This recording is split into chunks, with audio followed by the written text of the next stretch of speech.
সম্মানিত যাত্রী সাধারণের মনোযোগ আকর্ষণ করছি, রাজশাহী থেকে ছেড়ে আসা পদ্মা এক্সপ্রেস ট্রেনটি আর অল্প কিছুক্ষণই ১ নম্বর লাইনে প্রবেশ করিবে। কি হলো, দাঁড়ায় গেলি কেন? চল। তারা সকলেই অবস্থান নেবেন। আপনাদের যাত্রা শুভ হোক। ধন্যবাদ। আচ্ছা শুনছেন? জি বলুন। এই যে অ্যানাউন্সমেন্টটা হচ্ছে, এটা কার ভয়েস? ওনার নাম হাসান।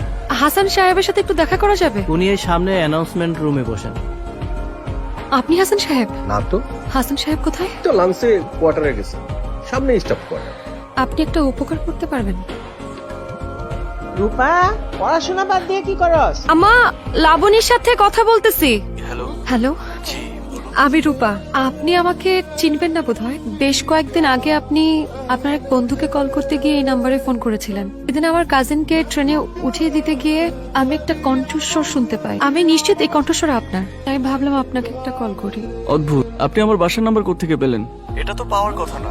শুনেছি মন থেকে চাইলে বিধাতাকেও পাওয়া যায়, সেখানে আপনার বাসার নাম্বার তো খুব সহজ বিষয়। এখন বলুন কি চান? যদি বলি আপনার কণ্ঠস্বর শুনে আপনাকে দেখার খুব ইচ্ছে হচ্ছে, তাহলে কি খুব অন্যায় হবে?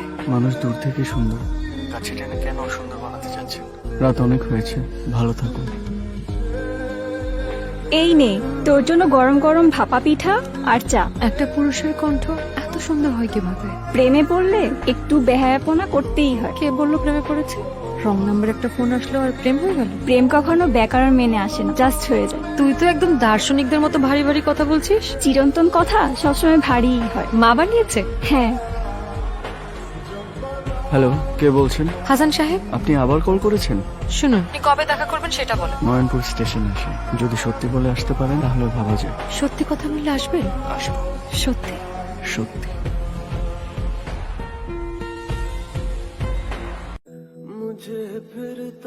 আপনি কি হাসান? জি, হাসান। আমি রূপা। কেমন আছেন? সত্যি বলবো, সত্যি শুনতে সুন্দর লাগে। আপনি আমার প্রেমে পড়েছেন। আর আপনি? চা খাবেন? খাওয়া যায়, কিন্তু ফুটপাতে। চলেন।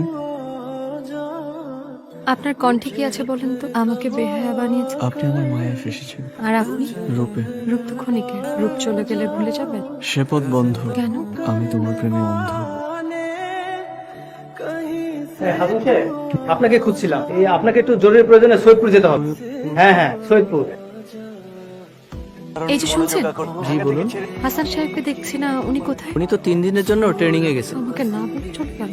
আপনি যে কদিন ছিলেন না, আমার দম বন্ধ হয়ে আসতেছিল। মানুষ তো কোথাও যাওয়ার আগে একটা ফোন করে যায়। আমি তো আপনাকে কল করছি, আপনি হয়তো ছিলেন না। টেলি যোগাযোগটা বিচ্ছিন্ন থাকলেও আমাদের মনের যোগাযোগটা কিন্তু বিচ্ছিন্ন হয়নি। কি করে বুঝবো? কি করে বুঝবা? শুনতে পাও, কান পেতে শুনো।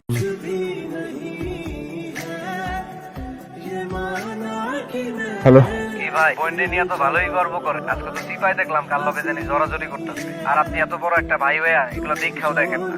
আপনার বোনের যন্ত্রণায় তো কদিন পরে এলাকাতেই থাকা যায় মনে হয়। ছেলেটা কে? হাসান কি করে? রেলওয়েতে অ্যানাউন্সার। থাকে কোথায়? বটতলার ওখানে। কতদিনের পরিচয়? 2 মাস। ছেলেটাকে কাল আসতে বল। আমি না ভাইয়াকে আপনার আমার কথা বলে দিয়েছি। ভাইয়া আপনার সাথে দেখা করতে চাই। কিন্তু এখনই? এখনই না তো কখন? আমার ভাইয়া কি বাংলা সিনেমার ভিলেন না যে আমাদের সম্পর্ক মেনে নেবে না? আরো কয়েকটা দিন যাক। আর কয়েকটা দিন কেন যাবে? এখন কি সমস্যা? তাহলে কালকে আপনি আসবেন আর আমি অপেক্ষা করব।